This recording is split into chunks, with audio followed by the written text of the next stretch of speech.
You're listening to the B&H Photography Podcast. For over 40 years, B&H has been the professional source for photography, video, audio, and more. For your favorite gear, news, and reviews, visit us at bnh.com or download the B&H app to your iPhone or Android device. Now here's your host, Alan Weitz. Greetings and welcome to the B&H Photography Podcast. Joining us today in our podcast studio are the Senior League NBA photographers, two of them, Andrew Bernstein and Nat Butler. Andrew Bernstein is the NBA's longest tenured photographer, not to mention the official photographer for the Lakers, the Clippers, and the Kings. He's a director of photography for the Staples Center and Nokia Live and has held the position of Senior Director of NBA Photos, an organization he helped to create. Andrew's a founding partner of Legends of Sport, a frequent guest on ESPN's SportsCenter and The Jump, and he created and co-produced Through the Lens, a popular show on Spectrum Cable Sportsnet. In his spare time, he's published a few books, including Journey to the Ring, which documented the 2009-2010 Lakers championship season. His most recent book is The Mamba Mentality, which was written by a fellow named Kobe Bryant. This year, Andy was inducted into the NBA Hall of Fame. Nothing small beans about that. Nat Butler is the senior official photographer at NBA Entertainment. He shot every NBA Finals and All-Star game since 1986. Based in the New York, New Jersey area, Nat spends most of the season shooting the Eastern Conference. Welcome to our show. Thank you, guys. Okay, Yeah. Nat, you're a newbie here, okay, Yes. and you are a return guest. You're a veteran here. We have to get a T-shirt for you or something. Before we talk about the book, let me ask you about, you have a podcast now? Yes. Okay. Yes. Tell us about it a little bit. Well, I have a podcast called Legends of Sport, where it's a whole change of life for me, where I'm sitting on the other side talking to an iconic figure in sports, be it a iconic retired athlete, somebody who's been influential in any sport. It's been a great experience for me. We just finished our first season, did 30 podcasts, which was pretty amazing. And I don't know how I shoehorned that in time-wise, but it's on the Podcast One network, and people can get it on Apple iTunes, on Apple Podcasts. So we're coming up with season 2 starting after the first of the year, and building up quite a roster as we speak of prospective guests. So I'm looking forward to it. Have you ever had any podcast hosts on your show? Have not. Well, that's a good question. Are you coming out to L.A., Alan? Hey, listen, we'd love to have you. Okay. If there's chocolate rug look there, I'm on my way. Right. But we also have had a couple of really, really great photographers. John McDonough, my great friend and Nat's friend from Sports Illustrated for a million years. Right. And my good friend, John Suhu, who was a longtime Dodgers photographer, but was my assistant. He started off with me back in the early 80s. So it was, we're trying to incorporate photography as best we can in the podcast, as well as anybody in sports who fits the bill. It's not necessarily basketball centric? No, not at all. Yeah. No, it was NBA heavy from the beginning because we launched during NBA All-Star Weekend, which was kind of fun. But I've had people like Amy Alcott, Kirk Gibson, Oral Hershiser. We had the Hall of Fame and Triple Crown jockey Mike Smith was on 3 days after he won the Triple Crown, which was fantastic. So Peter Guber was a great guest, I actually photographed his boat many years ago. Peter Guber's? Yes. Really? Yes, a boat called Oz. Well, he's unbelievable. He's been a great mentor of mine. It's great. Tell us about this book. It's a beautiful book, by the way. That's Mamba Mentality. Yeah, well, the book was really a labor of love. As Nat knows, being able to photograph one athlete over a 20-year period is, we've been around a lot of these guys. I mean, he was with Patrick Ewing his whole career in New York, and of course I was with Magic, and then have Kobe as a 18-year-old rookie, and then photograph his whole career and really be kind of, embedded with the team for that period of time. Built up a lot of trust, a lot of behind-the-scenes moments, and we got to the end of his career, and he retired, and I went to him with a proposal for a sort of a nice coffee table book, Right. And had sort of a prototype, and I brought it to him, and he very patiently went through it and looked at it, and nodded a couple of times, and then closed it and said, "This is really great, and we are going to do a book together, but it's not going to be that book." I said, "Okay, what are we going to do, Baba?" And he said, "No." He said, "I've been thinking about some way to get people into my head, how I played," because he was very enigmatic. I mean, Yeah. Kobe really never let anybody in. For the first time, he's sharing what his process and his craft were during his career. And he's really letting people in. How early did you get the seeds for this book? I mean, not the one that you actually did, but just thinking about a book. At what point did it start hitting you? It was in his end run there, like the last 3 or 4 months that of his farewell tour. And I was thinking that, to have this body of work over 20 years, it's a shame for it to just kind of sit there, Right. There meaning like in the NBA archive and on Getty. Yeah. So let's figure out a way to get it out there to the public, because there's so much that we shoot that people don't see.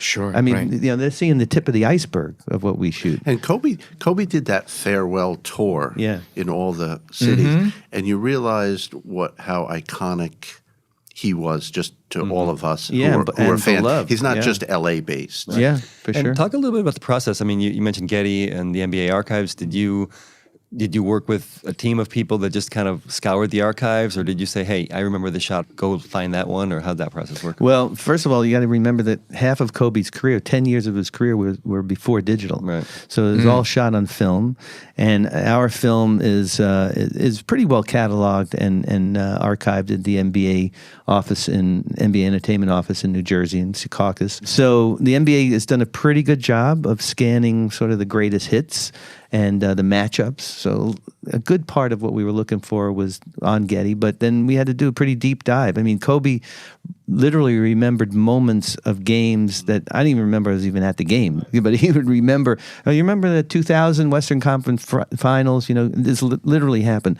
Game 3, I think it was the second quarter, where I faked Bruce Bowen to the baseline. He took the bait, and then I made that move, and then I dunked. I'm like, sure. Yeah, Kobe, sure. Right. Oh, that one. And then he said, "You have that picture, right?" And then, sure, I'll find it. So then I called one of our friends back at the office there in NBA Photos, like, "You guys still have that Game 3 of the 2000 Western Conference Finals?" Wow. And they actually have it pretty well cataloged. So we were able to find what we needed. It must be kind of cool that he was actually maybe more into the book than you initially were. It sounded like he had a whole concept. He took it to a different level, is what I'm getting. Oh, for sure. I mean, there was stuff that he talks about in the book that I had no idea was going on.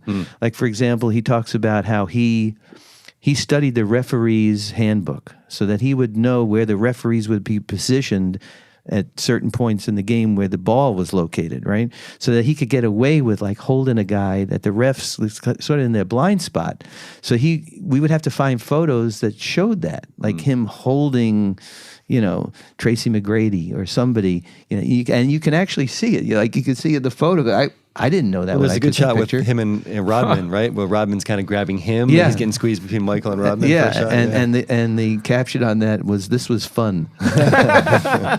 Yeah, I bet. Yeah, and Kobe himself is starting to become a media figure too, and he's doing a lot of other things and kind of reaching out to these figures, as you mentioned earlier.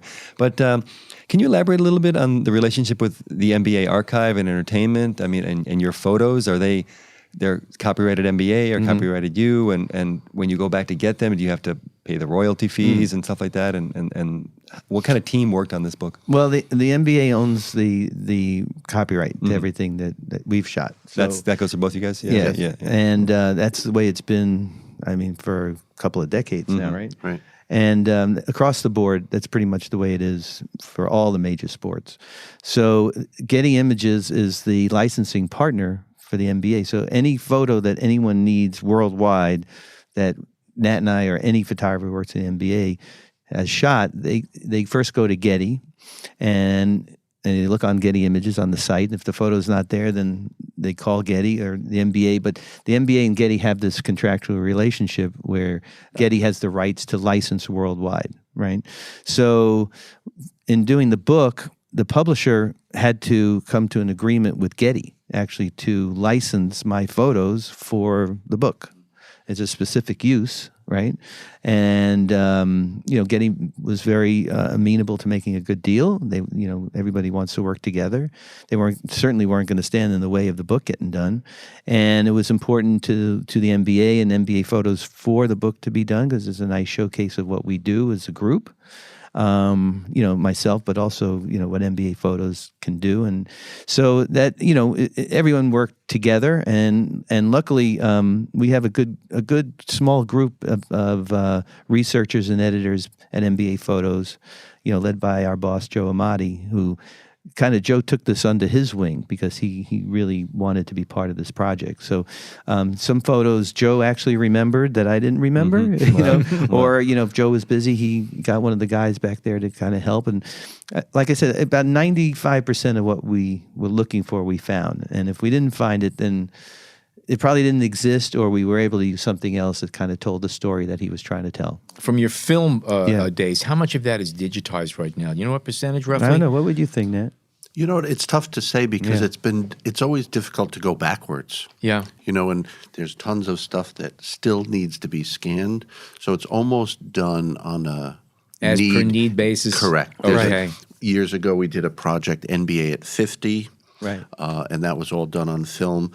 But going back to look for a Bill Russell shot, you would then scan it. You need a project to initiate going backwards. And probably half of Kobe's, I think I want to say 2003-ish, because we were just talking about LeBron earlier. It was sort of, I was a last holdout. I was still shooting film the first year or two of LeBron's career because the film was just so, I was definitely a holdout. It was just so beautiful. So you need a project to go backwards, but the Kobe is a perfect example.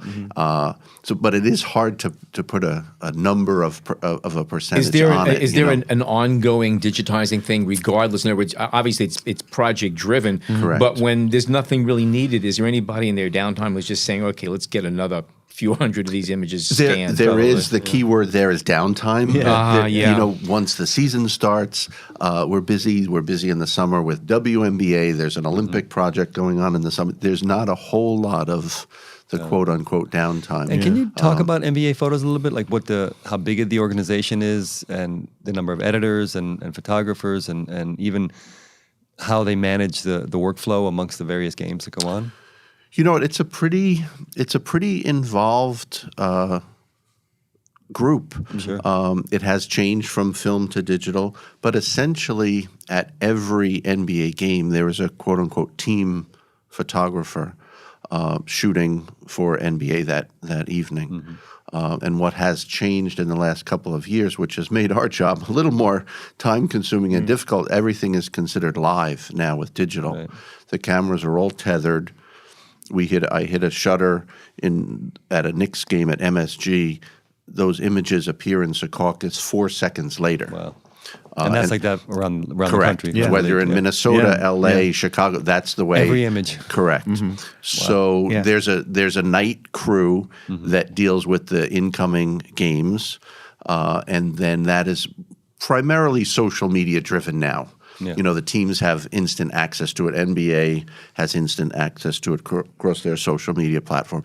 Then the following morning, there's a different shift that come in. They'll do what we refer to as a second edit. It might be a classic image, but maybe not necessarily pertinent to the game the night before, but it's definitely something that you want to archive. And as photographers, how do you, I guess the question is, you don't have a chance to edit your work at this point at all, right? It all goes to somebody before. It does, but we have now with technology, actually when I hit the button, that image goes to NBA, it goes to the team. It also goes to my home server at the same time. Right. So I do, there were instances of mine personally when the film was one of one. Right.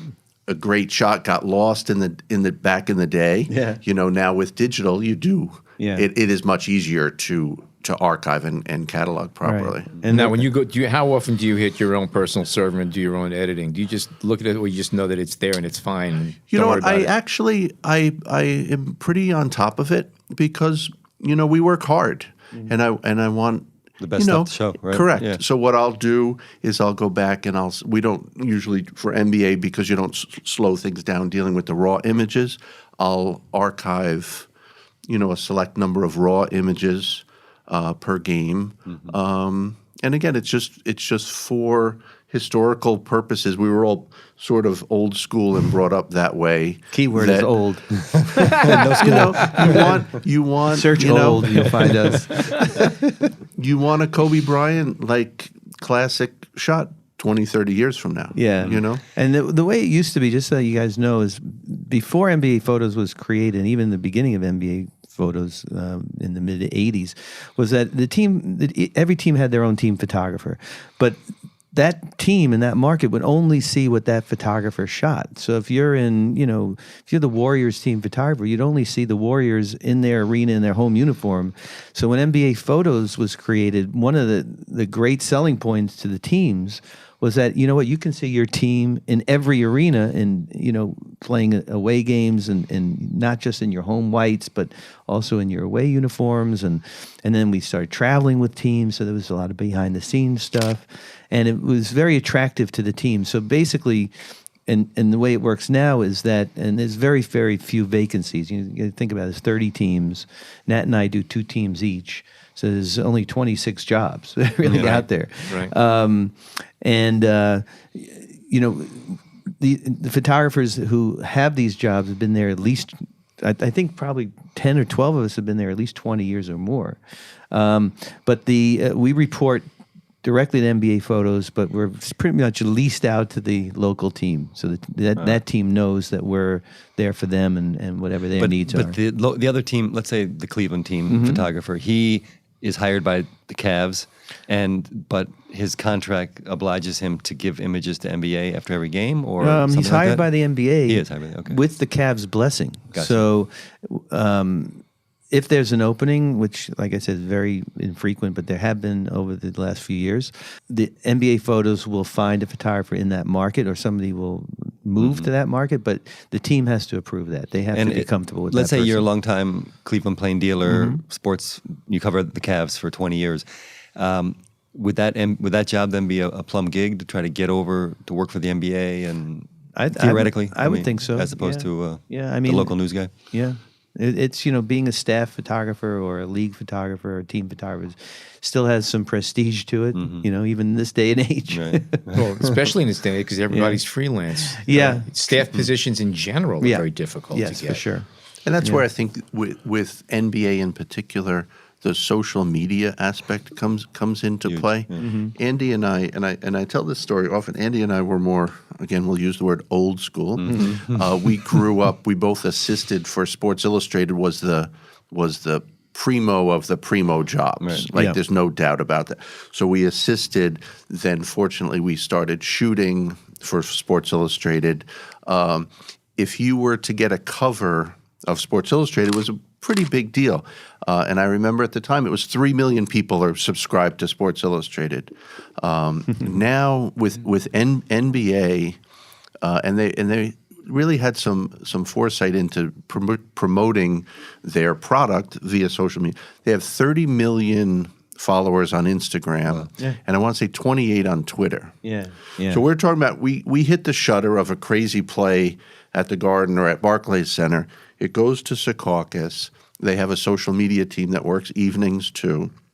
That image from us pressing the button could be posted to literally 58 million people in under 5 minutes. Yeah. So it's pretty remarkable. It's as close to live coverage as we can probably get as a still photographer. And do they have different editors? The social media editors, I assume, are working separately than, let's say, what other editors they have? Yeah. The news editors or the archive editors? Correct. Yeah. Right. And do you guys know, or have you kind of come to realize, okay, this is I just took a social media shot compared to a at front times, page of the website? Sure, tomorrow? at times. Yeah, there's a big initiative. There's been one for a while of what the guys are wearing when they come in. So now, when we used to shoot once in a while the guys arriving. Now it's like every game. You gotta, even like the bench guys. You're talking about before they get to the locker room. The arrivals fashion. coming off the bus are coming, for in the home game, like once they park their car, because people want to see what they're wearing. These guys are wearing. Not the just Westbrook effect. Not just right? it's the Westbrook absolutely. effect, but not just Russell. And then I was talking before we got on is these guys are savvy. They know if It's part of their branding. right, and the NBA now is partnering, and you probably get this too. They're partnering with apparel lines, not just Nike or whoever, but fashion lines. So we'll get a note, hey, so and so is coming in wearing this brand, and we've been asked to get some photos and post that. Wow. Which So is the whole new your world. days start a lot sooner than they used to, is what it sounds like. You're a lot busier, up and running well before You know the what? game. It is, and I'm sure Andy Yeah. can attest to this for our family life. I typically I'm at the arena at 2:00 for a 7:30 game. Yeah. We're testing, and between it's a good example. Staples Center, MSG Bar, they have a hockey game, a concert, a tennis, something the night before, and you have to redo everything. Right. Nothing can stay in, and it's running Ethernet cables to every camera now, and it requires a lot of time. Yeah. So there's nothing that stays there. You basically have to strip everything down and rebuild Correct. for every Yeah. game. I mean, I'm fortunate because both my teams play in the same arena. Thank God. I mean, Nat has to then pull everything out. If he has a game in the Garden tonight, which he does, pull it out, then schlep it over to Barclays for another game. Wow. Luckily I have an equipment cage there at Staples. Back in the old days where I had the Lakers at the Forum and the Clippers at the Sports Arena, it was I had to pack everything in cases, schlep it out, bring it back to bring it to the next arena, and now we do that when we travel. And now you do the Kings and also the LAFC. LAFC, yeah. And do you have a separate setup there? Or Yeah, because it's a whole different situation yeah. for hockey, and then soccer. Soccer, is basically it's you and a long lens and a short lens. Okay, so- and then I have a digital tech who downloads stuff, and the LAFC has staff people who are photographers and social media people, and but they brought my group in because we have so much experience being a team photographer. We know like the nuts and bolts of doing that. And you're shooting JPEGs and RAW Yes. for these? Yeah. Okay. Because the RAWs are using. I don't even know why we're shooting RAW anymore. I was actually. questioning that because of the fact that you're working in similar environments. Yeah. I mean, pretty much what your exposures and what your light. Yeah. It's not Yeah, like yeah. you're guessing that I think this is. But you don't need Right. that 4 stops of slop to. Right. No, but I think Make they up want for to things. just have that giant RAW file so that they can manipulate it, do whatever they want with it after the fact. Because 100 megs Yeah. isn't big enough. It's not actually. big enough. well, have you No. seen that thing they put a LeBron on the building Yeah. outside Yeah. of Cleveland? Right. So, yeah. Right. Yeah. How big Yeah. is your team, Nat? I mean, or do you? I know you have a full staff. I mean, including your son, right? Yeah. But, I have an assistant that helps with the cameras and the gear, and then I have a digital person with me at every game. Okay. Just to have the workflow, making sure. And again, you're only one lost connection or kinked wire Right. from Oh, yeah. everything going south. right, so there it is. Like in addition to the pressure of getting the shot, it's then the back end of that shot then being, delivered to the appropriate people in a timely fashion, because the good of social media is great, but people want things instantaneously now. No one wants to wait for In it. general, going back to what you were talking about earlier, it seems like the NBA has done the best of the major sports leagues in terms of image savvy and getting out these images and being social media present. I would agree, and I think Andy can also attest to it. The players are pretty savvy. True. And basketball does lend itself to beautiful photography. Like, obviously I'm a fan, but football, they have the helmet on, there's pads. You don't have the intimacy that you do in basketball. Basketball, we're close to the court. We have the great equipment and technology to capture those images, whether it's the shot of Kobe on the book where he's, you show little beads of sweat. Right. You could never get that you're down in there. football. How far are you from him on the bench, right? I mean, Baseball, they play a lot of games at night where the lighting is not as good, or they're wearing a helmet. Right. You can't get. You're not that Basketball close. does lend itself to a lot of aspects that the other sports don't. Right, right. How many, aside from, you have a camera in your hand, but you're also shooting tethered to other cameras. How many cameras are you at? When you hit that shutter button, how many cameras are going off? Typically what I do is when I'm sitting in front of me, I have two cameras, so I'm picking up one or the other. And then when the ball goes down the other end of the court is where I set up primarily more of the remotes. And it does vary from game to game slightly, but there's anywhere from 4 to 6 other cameras, and we're using between 6, 8, 10 cameras. And your shutter button on your camera is the one that's triggering the other, like you said, when they go to the far end of the court, you're still taking a picture with your camera in your hands. It can be set up that way, or we use a little auxiliary button. Like the second they turn around, you hit that button and want to get their face instead of their back. Ah, okay. And it still is tricky. Like a lot of people don't understand using the strobes, which lends itself to the better quality, obviously, but you can't shoot on a motor. Yeah, so we're talking about shooting one frame every 4 seconds. On a dunk, you don't get the newspaper guy sitting next to me getting 12 frames. I'm getting one frame. Yeah. So there is a lot of timing. And that's because of the speed of the strobe. Strobes have to recycle back. Correct. And what are your parameters for lighting on strobe? Because I would imagine that if you are playing out on that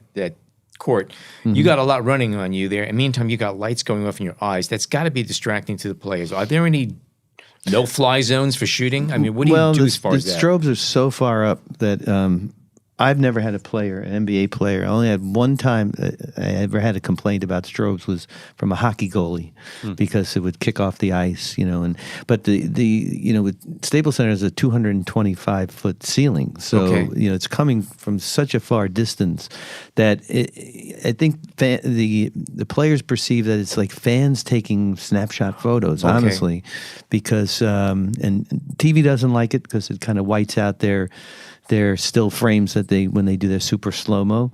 But so I don't think you've ever had a complaint. Using parabolic reflectors, just narrow, so it's all very narrow angle. Unless you're really looking for it, the flash duration is ridiculously short. It's 500th or it's 640th of a second, the duration. Yeah. And you don't really notice it.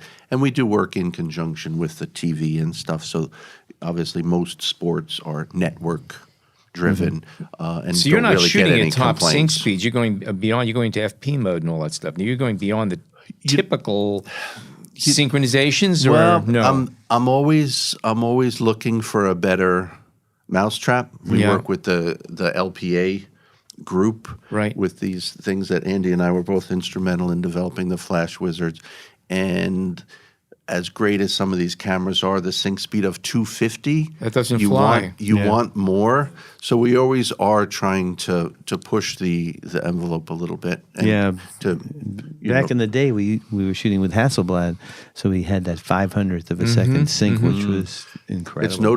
It's noticeably different. That's the good news. The bad news, it was a Hasselblad. No, we loved it. I tell you something. My friend over here was the king. I mean, literally. His Hasselblad work was second to none. Well, you had to know what you were doing. That was it, because you had one chance to push that button. There was no motor whine. You know what? It was more, I would like to say, it was more cerebral. You weren't, like, again, the newspaper used these expressions, spray and pray. Like, you're going to get something. The cameras are beautiful. The lenses are beautiful.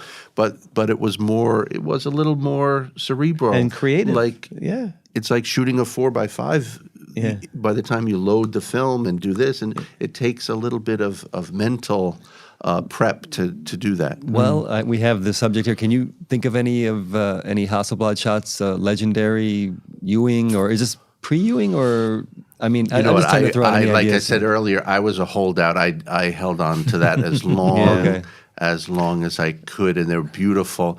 And believe it or not, the square of the Hasselblad lent itself to basketball too. You would think it's more vertical, but the square was just absolutely beautiful. The beads I would shoot under the basket with oftentimes 80, but most times a 120 lens, and you're following the ball, focusing, and you just hear the shutter click, and you just felt good. It was an exciting time, to be honest. Yeah, and the depth that you would get in that film was just insane. Yeah. And actually, it's one of the questions I had. Does getting a great remote shot feel as good as getting a great shot out of a handheld camera?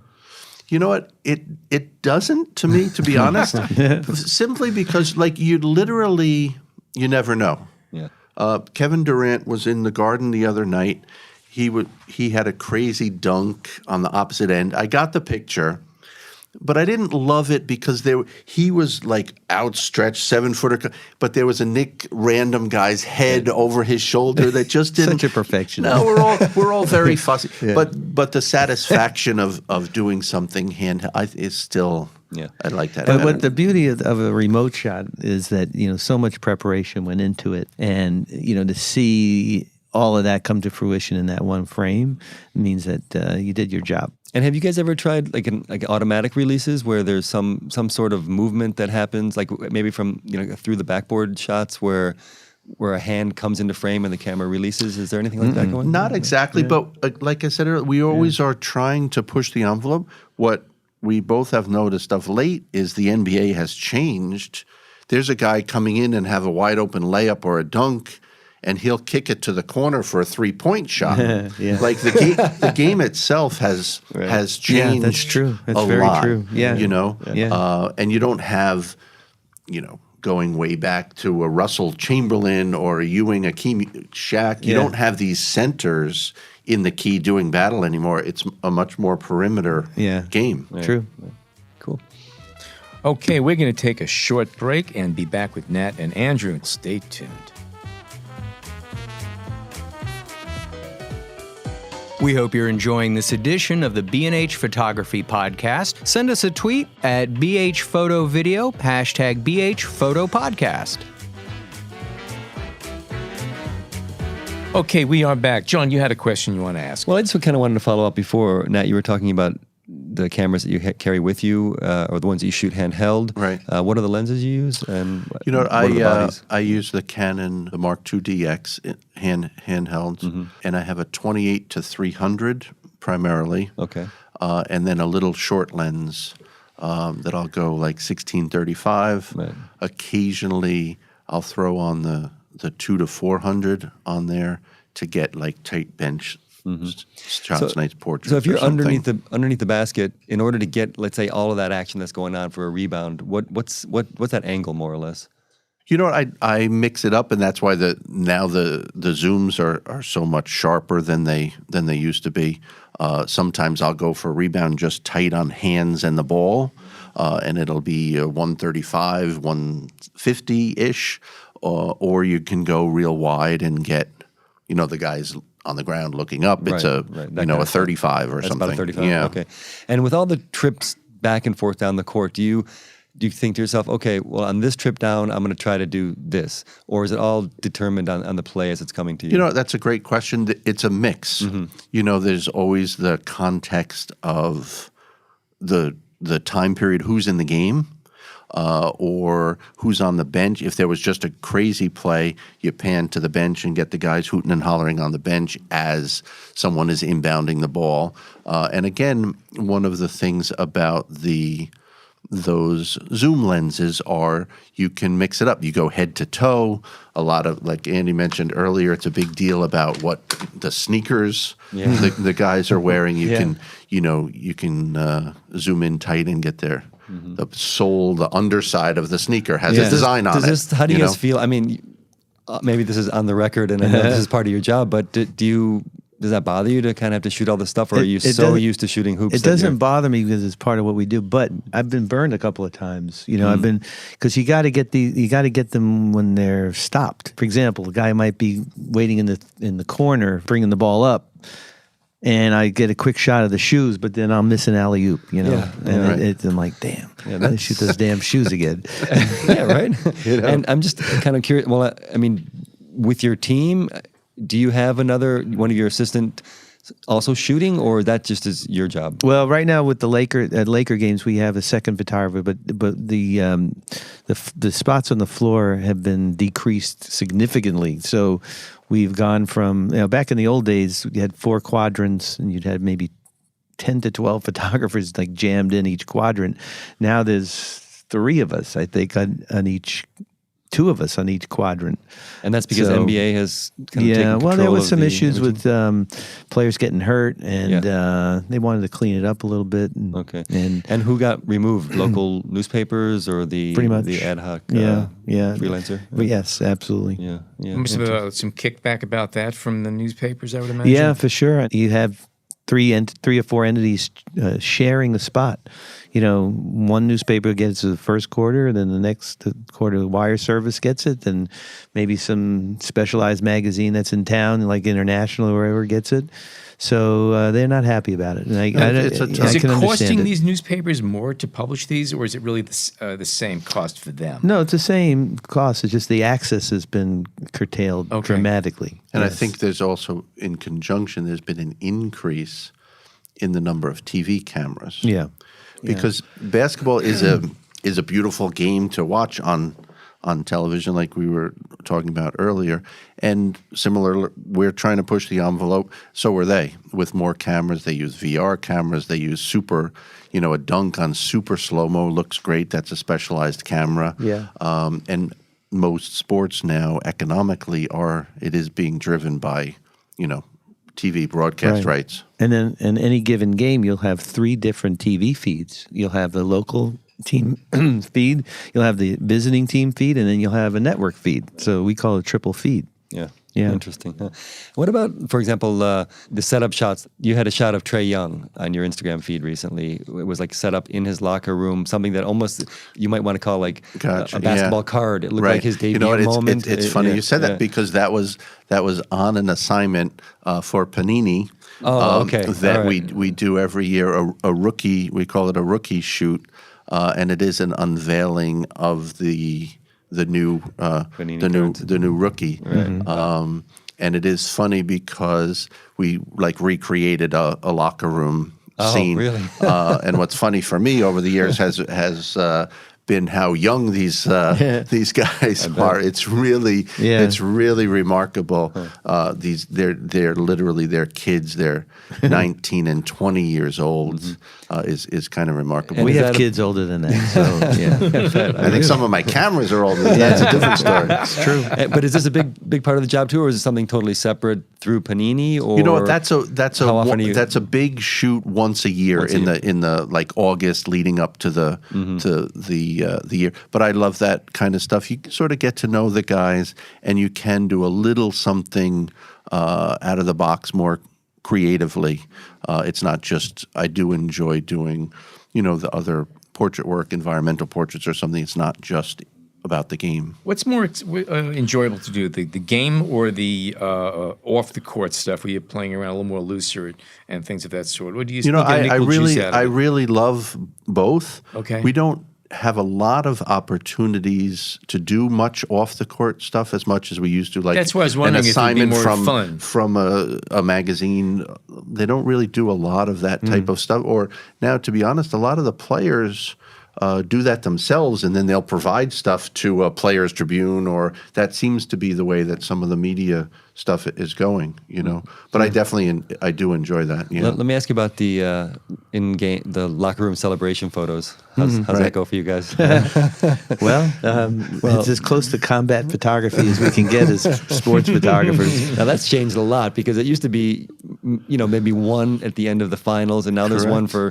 when they clinch, or at every series, and the whole thing with the glasses. Yeah, that's crazy. Yeah. In baseball, they do it. They could potentially do it 4 times. Yeah. Right. Yeah. The NBA, they only do it at the end. They only do it at the finals. Okay. Yeah. All Thank right. God. Yeah. But it is fun, and I have to be honest. You do all the prep you can. You need a little bit of luck. Yeah. Yep. I've tried many different things. The camera covered, it gets foggy, and everything's not good. The flash covered, you need a little bit of luck. But I have been on the receiving end of a couple of big bottles of champagne that have shorted out my camera and flash. Absolutely. Yeah. So you're primarily the Garden and now Barclays Center, right? So is it fair to say that you know the Knicks players, the Nets players better than other teams? Or Yeah, not just from being around. I live in New Jersey, so those are home for me. So when the Knicks eventually get good again, you'll be there. God you'll willing, be their guy. I'm knocking wood for my buddy Nat right now. It's funny. It's tough because I would be a terrible GM because I like, there's certain guys you just gravitate, they're good guys, you know. And tonight it's funny, tonight after here I'm going over to the Garden, they're playing the Nets. So I have like mixed emotions. I have some friends on the Knicks, some friends on the Nets, and both players and in the office and coaching staff. So it is kind of funny. Yeah, I get that too with Lakers and Clippers, and they play in the same building. So it's kind of bizarre to see, you know, they just switch benches. And then, you know, the court is whoever the home team is. And they cover the Laker banners if it's a Clipper game, you know. And the lighting's different, but it's the same. The Lakers use this sort of directional light that they. I think the Knicks and the Lakers are the only ones who use that sort of theatrical lighting. Interesting. And whose idea was that?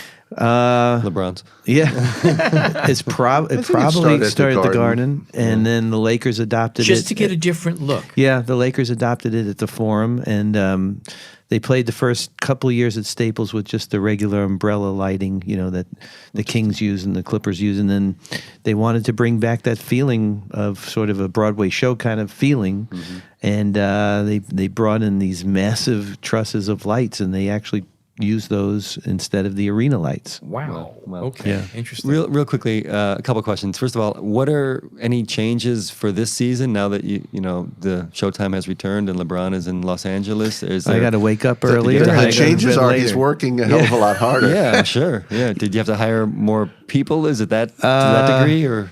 I did bring on another intern type person, so we would have a backup person to learn how to do all the setup, the pregame setup of all the cameras that we do, and the digital tech stuff. Because now I'm going on the road a little bit more than I thought I would be this season. So, you know, I could be going on the road doing some Laker games, and then the Clippers are home, and my staff photographer Adam Pantozzi, a good friend of yours, he does the Clipper game. But yet, you know, I need to have a staff person there who can work with him. So we're developing a couple of people, which is great. And Adam has moved up the food chain, so now he's shooting. He's totally shooting like all games. He does. He doesn't do digital tech work anymore.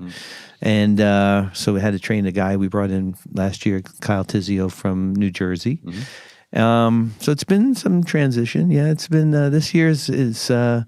It's been ramped up quite a bit. I think I had the busiest preseason I've had in a long time. I bet. Yeah, I bet. Which is fine. I mean, that's what we're here for. All right. Yeah. Go ahead. Yeah, I just want to go back to a technical thing. You're both using DSLRs, is that correct? Yes. Yeah. What about mirrorless now? Are we getting to a point where you're looking at them, playing around with them a little bit? Or I haven't. I tested some last year. The Sony is a big. They were trying to make a push into sports, and it's. Again, we have very specific needs, and the tethering was a little bit more complex with them, with holding the caption and stuff. They're working out with different versions now, and some of the durability. I know a couple of tennis shooters and golf that shoot Sony, football. Golf, it's interesting because you could never shoot a backswing During the swing, yeah. And the Sony with the silent shutter, that is other things have been advertised as such as being silent, but they're not really silent. But it goes from not shooting a golf backswing to being able to get 12 frames of Tiger teeing off is awesome. Right. Yeah. Similarly to tennis, Yeah. tennis they still do allow the shutters, but it is kind of noisy. At some point, it wouldn't surprise me if almost there was some backlash. You throw the ball up for a serve, and all you hear is. We actually talked about that a little bit on our tennis Yeah. photography episode. But the Sony, I have played with. Canon has a new one. Well, that I Canon haven't and tried. Nikon both now Right. have full frame, and Right. you're shooting Nikon, Yeah. you're shooting Right. Canon. Yeah. So now, and also you could use all of your lenses. They're all legacy because you have adapters. Right. So that's why I was curious to know if you've been maybe tempted to play with them. I a little haven't. bit I'm more. curious about it. My friend Mark Terrell, great photographer from AP in Los Angeles, he tests all the new Nikon stuff, and he actually did I think even a World Series game with the mirrorless camera. Oh, great. All right. So I'm anxious to talk to him about it. We should keep that in mind for Yeah. getting If him on anybody photo. wants to send us one to test Yes, out, yes. we'll be Yeah, happy and when to they Oh, do, do stop we'll- by the store on your way. Right. Tell them Al sent you. I have to Can- stay away. Can I have Hold your on. credit card? Just tell them Al sent you. It's One all of you the need. most difficult things with me working at Madison Square Garden is I have to limit my trips to B&H because I go in for a $30 cable and I walk out spending $600 or $800 and I don't know what.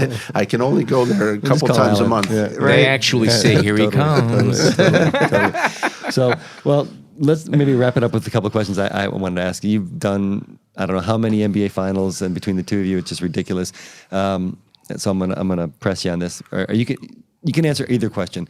Can you give me your all-time favorite finals, and then maybe give me an all-time favorite Garden moment? You know what? Again, good question. I have fun. It's like you have favorite pictures for a while, but then you want to get a better one. Sure. You know? And one of my first finals, like I just was very lucky. It was 87, believe it or not, was Lakers at Boston Garden. And I was sitting old in a Garden. corner. I was in a terrible spot. I had the ref's butt in my way most of the game. Magic came down and he did a game-winning hook shot.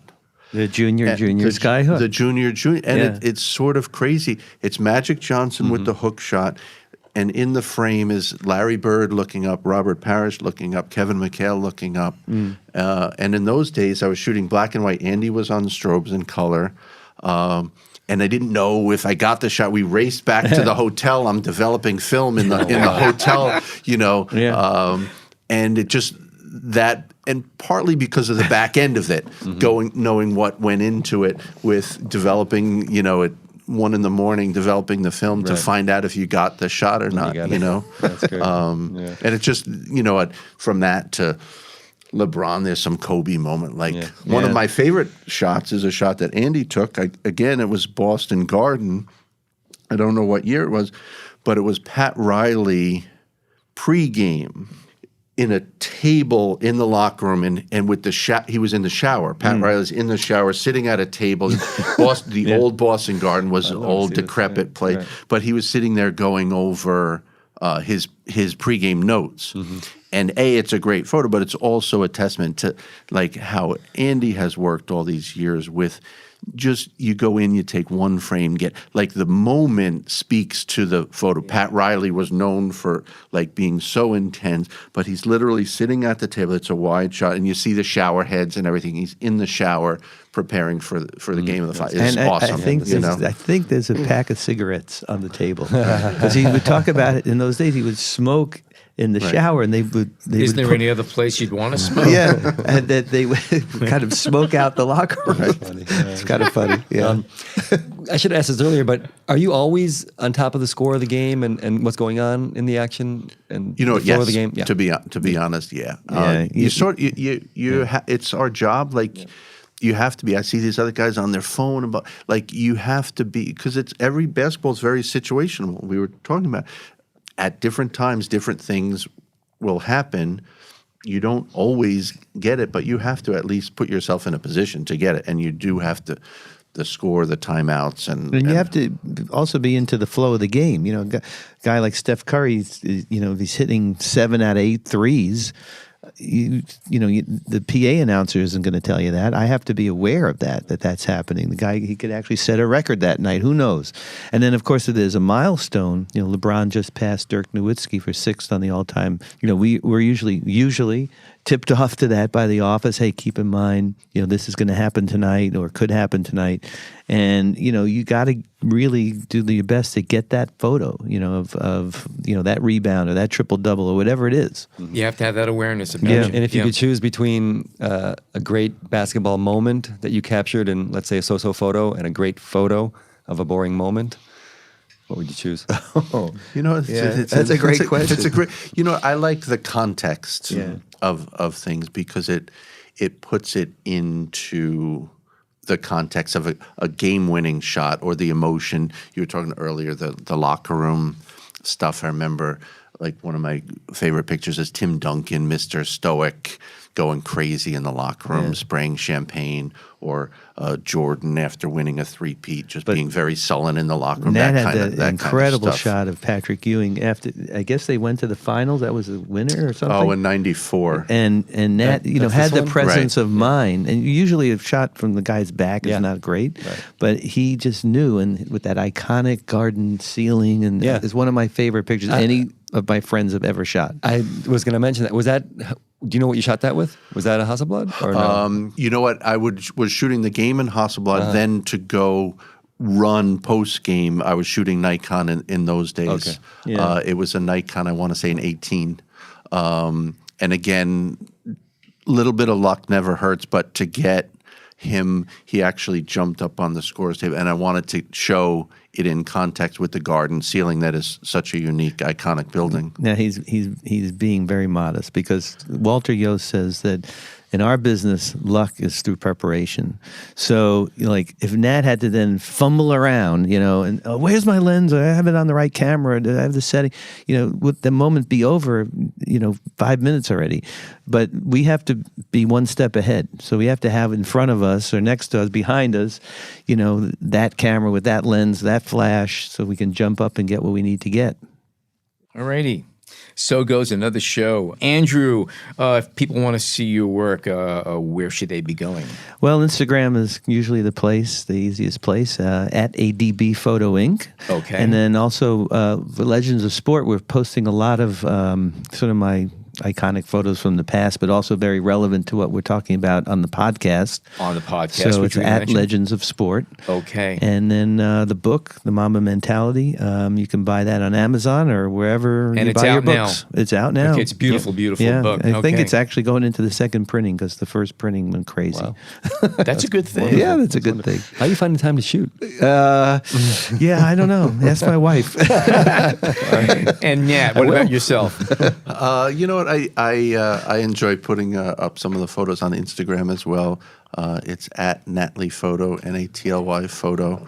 I am in the very, very beginning stages of working on a greatest hits album book. So maybe this time next year we'll come back. Something to live for. That's right. There we That's go. right. I knew there was something here.